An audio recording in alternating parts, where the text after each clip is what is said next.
فانطلقا حتى إذا ركبا في السفينة خرقها قال أخرقتها لتغرق أهلها لقد جئت شيئا إمرا۔ چنانچہ دونوں روانہ ہو گئے، یہاں تک کہ جب دونوں ایک کشتی میں سوار ہوئے تو ان صاحب نے کشتی میں چھید کر دیا۔ موسیٰ علیہ السلام بولے، ارے کیا آپ نے اس میں چھید کر دیا تاکہ سارے کشتی والوں کو ڈبو ڈالیں؟ یہ تو آپ نے بڑا خوفناک کام کیا۔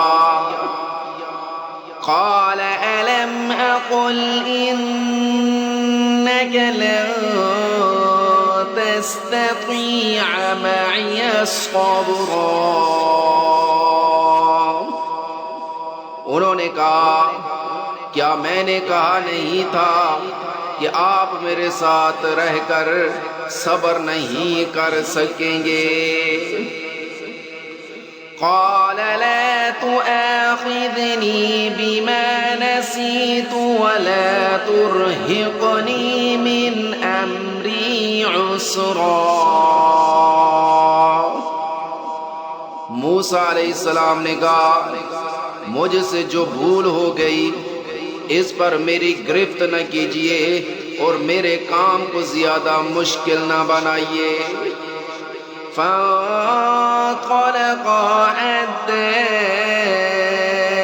إذا لقيا غلاما فقتله قال أقتلت نفسا زكية بغير نفس لقد جئت شيئا نكرا۔ وہ دونوں پھر روانہ ہو گئے، یہاں تک کہ ان کی ملاقات ایک لڑکے سے ہوئی تو ان صاحب نے اسے قتل کر ڈالا۔ موسیٰ علیہ السلام بول اٹھے، ارے کیا آپ نے ایک پاکیزہ جان کو ہلاک کر دیا جبکہ اس نے کسی کی جان نہیں لی تھی جس کا بدلہ اس سے لیا جائے؟ یہ تو آپ نے بہت ہی برا کام کیا۔ قال ألم أقل لك إنك لن تستطيع معي صبرا۔ انہوں نے کہا، کیا میں نے آپ سے نہیں کہا تھا کہ آپ میرے ساتھ رہنے پر صبر نہیں کر سکیں گے؟ قال إن سألتك عن شيء بعدها فلا تصاحبني قد بلغت من لدني عذرا۔ موسیٰ علیہ السلام بولے، اگر اب میں آپ سے کوئی بات پوچھوں تو آپ مجھے اپنے ساتھ نہ رکھیے، یقیناً آپ میری طرف سے عذر کی حد کو پہنچ گئے ہیں۔ فانطلقا حتى إذا أتيا أهل قرية استطعما أهلها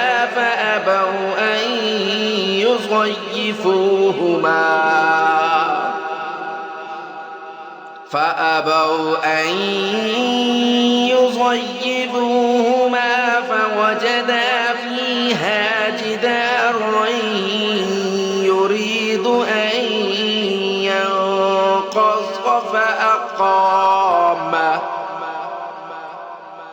قال لو شئت لاتخذت عليه أجرا۔ چنانچہ وہ دونوں پھر روانہ ہو گئے، یہاں تک کہ جب ایک بستی والوں کے پاس پہنچے تو اس کے باشندوں سے کھانا مانگا تو ان لوگوں نے ان کی مہمانی کرنے سے انکار کر دیا۔ پھر انہیں وہاں ایک دیوار ملی جو گرا ہی چاہتی تھی، ان صاحب نے اسے کھڑا کر دیا۔ موسیٰ علیہ السلام نے کہا اگر آپ چاہتے تو اس کام پر کچھ اجرت لے لیتے۔ قال هذا فراق بيني وبينك سأنبئك بتأويل ما لم تستطع عليه صبرا۔ انہوں نے کہا لیجئے میرے اور آپ کے درمیان جدائی کا وقت آ گیا، اب میں آپ کو ان باتوں کا مقصد بتائے دیتا ہوں جن پر آپ سے صبر نہیں ہو سکا۔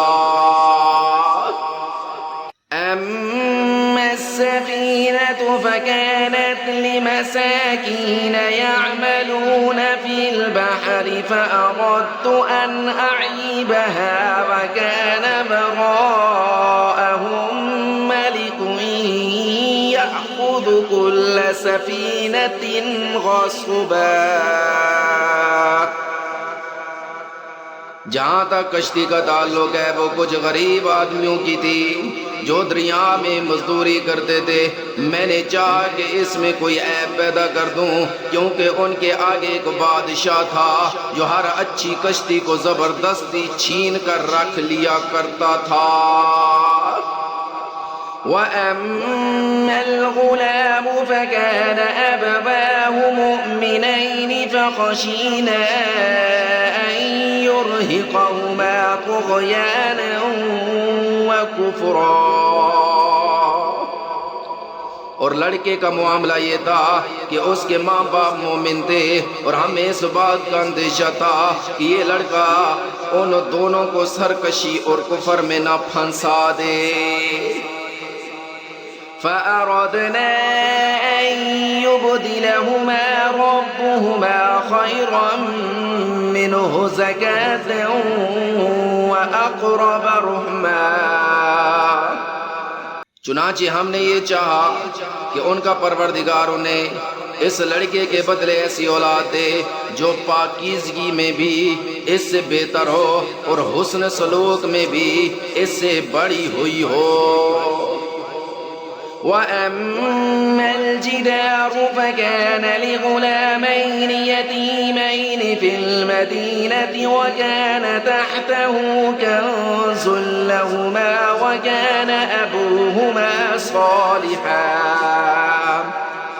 فَأَرَادَ رَبُّكَ أَن يَبْلُغَا أَشُدَّهُمَا وَيَسْتَخْرِجَا كَنْزَهُمَا رحمة من ربك وما فعلته عن أمري ذلك تأويل ما لم تستطع عليه صبرا۔